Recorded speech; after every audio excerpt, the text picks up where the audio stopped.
नमस्कार, मी अनिल कुमार धवळीवाले समाज चिंतन न्यूज बुलेटिनतर्फे आपलं मनपूर्वक स्वागत करतो। मित्रांनो, आज मी इंदोरचे वयोवृद्ध असे राष्ट्रीय ख्यातीप्राप्त चित्रकार वसंत आगाशे यांची मुलाखत सादर करणार आहे।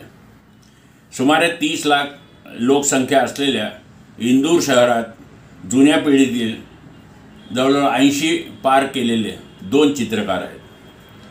त्यामध्ये वयाने मोठे वसंत चिंचवडकर हे रेडिओ कॉलनीत वास्तव्य करून आहेत, तर दुसरे आहेत वसंत आगाशे। 86 वसंत ऋतू पाहिलेल्या या प्रसिद्ध ज्येष्ठ चित्रकाराचे वैशिष्ट्य म्हणजे ते अजूनही सर्जनशील आहेत। अजूनही त्यांचे चित्रकारी आणि लेखन कर्म निरंतर चालू आहे। 6.5 दशकाच्या अखंड कलाप्रवासात त्यांनी अगणित असे अप्रतिम चित्रे साकारली आहेत आणि विशेष म्हणजे सर्व प्रकारच्या शैलीमध्ये ते निपुण आहेत। लोकमान्य राहणारे आगाशे नित्य संध्याकाळी आपल्या कॉलनीत हिंडताना, वाटेत ओळखीच्या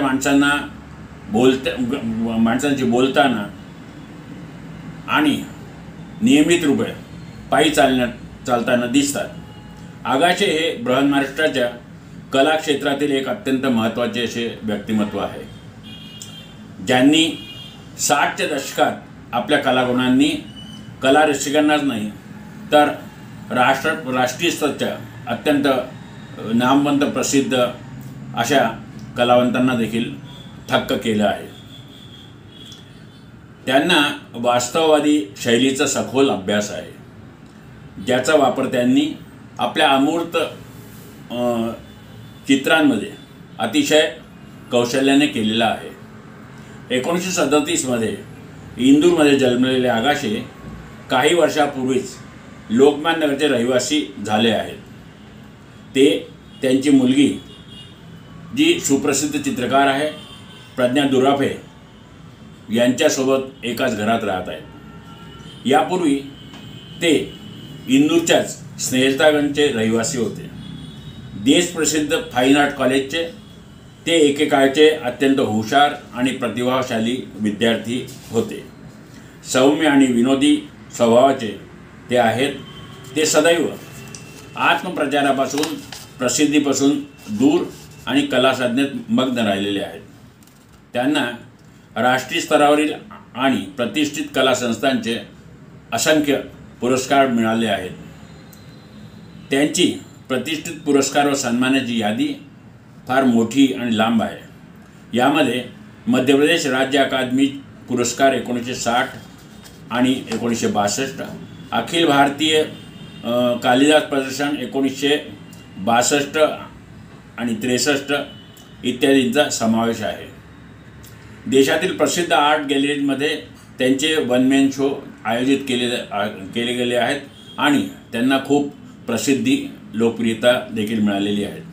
विशेष म्हणजे राज्यातील ज्येष्ठ चित्रकार आणि शिल्पकार यांचे सर्वांगीण योगदान लक्षात घेऊन मध्य प्रदेश शासनाची ललित कला संग्रहालय रूपांकर आपल्या कला प्रदर्शन मालिकेत प्रणती या शीर्षकाखाली एका नामवंत कलावंतांचे प्रदर्शन आयोजित करीत असते। त्या अंतर्गत आगाशे यांची चित्रप्रदर्शनी 8 वर्षापूर्वी अर्थात 2016 साली भोपाळच्या भारत भवनात आयोजित करण्यात आली होती। ती अत्यंत आगळ्या प्रकारे आणि विशिष्ट प्रकारे आयोजित करण्यात आली होती। तसेच आगाशे यांच्या जीवनावर आधारित एक दर्जेदार बहुरंगी विशेषांक देखील मध्य प्रदेश शासनाने त्यावेळी प्रसिद्ध केला होता। ते एक अंतर्मुखी कलावंत आहेत।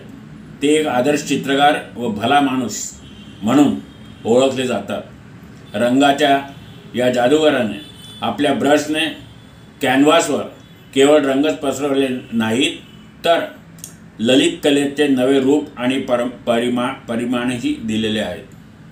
प्रसिद्ध चित्रकार आगाशे यांनी 7 दशके सातत्याने कलेचा सराव केलेला आहे। मात्र दुर्दैवाने गेल्या 4-5 वर्षापासून त्यांच्या एका खांद्याला त्रास असल्याने त्यांनी चित्रकारी करणे कमी केले आहे.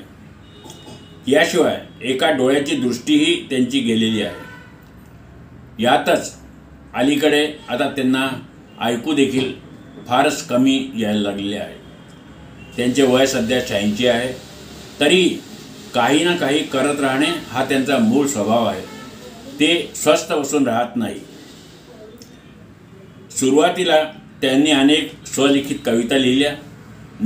सेवानिवृत्तीनंतर दैनंदिन दिनक्रमात सकाळी फिरणे, 2 तास व्यायाम, योगासने आणि दुपारी चित्रकलेऐवजी आता ते लेखन करीत आहेत.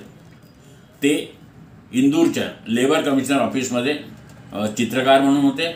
आणि योगायोगाची गोष्ट की त्यांची पत्नी धर्मपत्नी वासंती आगाशे या देखील त्याच कार्यालयात त्यांच्याबरोबर सर्व्हिसला होत्या.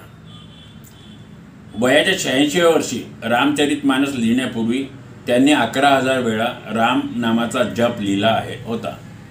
त्यानंतर एके दिवशी आगाशे यांना अचानक रामायण लिहायचं मनात आलं आणि रोज ते 4 ते 5 पाने लिहायलाच त्यांनी सुरुवात केली.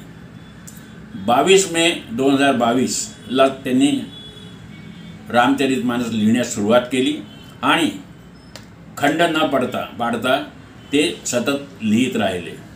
आणि 14 महिन्यात अर्थात 23/7/2023 रोजी त्यांनी 1105 पानामध्ये संपूर्ण रामचरितमानस लिहून पूर्ण केले. ते देखील एक खांदा दुखत असूनही दुसऱ्या हाताचा आधार घेऊन त्यांनी पूर्ण केलेले आहे. त्यांच्या हस्ताक्षरात काही फरक पडलेला नाही. त्यांचे हस्ताक्षर अतिशय सुंदर असं आहेत. आता त्यांनी भागवत लिहायला सुरुवात केलेली आहे. विशेष आवर्जून सांगण्यासारखी आणि आनंदाची गोष्ट अशी की त्यांच्या विवाहास काही वर्षापूर्वीच 60 वर्ष पूर्ण झाली आहेत. त्यांची धर्मपत्नी वासंती इंगळे आगाशे यांचा पाठिंबा सदैव वसंतराव यांना लाभलेला आहे आणि आजही तो सतत पाठिंबा त्यांना मिळत आहे. आणि त्यामुळेच वसंत आगाशे हे अत्यंत सक्रिय आहेत, सर्जनशील आहेत आणि ते आजही काही ना काही चांगले नित्य कलाकर्म, साहित्यकर्म करीत आहेत. अशा इंदूरचं नावलौकिक राष्ट्रीय पातळीवर गाजवणाऱ्या या वरिष्ठ परंतु अत्यंत प्रेरणादायी अशा चित्रकाराचं आपण अभिनंदन करूया. ते शतायू हो याच्याकरता देवाकडे प्रार्थना करूया. मी श्री आगाशे यांच्या उज्ज्वल भविष्याकरता मी देवाकडे प्रार्थना करतो. आणि समाजचिंतनला त्यांनी जी मुलाखत दिली, ही मुलाखत म्हणजे त्यांना ऐकू कमी येत असल्यामुळे फक्त त्यांची दिनचर्याचा भाग आम्ही सादर करणार आहोत. आपण तो पहा आणि त्यावर प्रतिक्रिया द्या आणि आगाशांना अभिनंदन स्तव टेलिफोननी कॉल करा किंवा आपले संदेश पाठवा. धन्यवाद.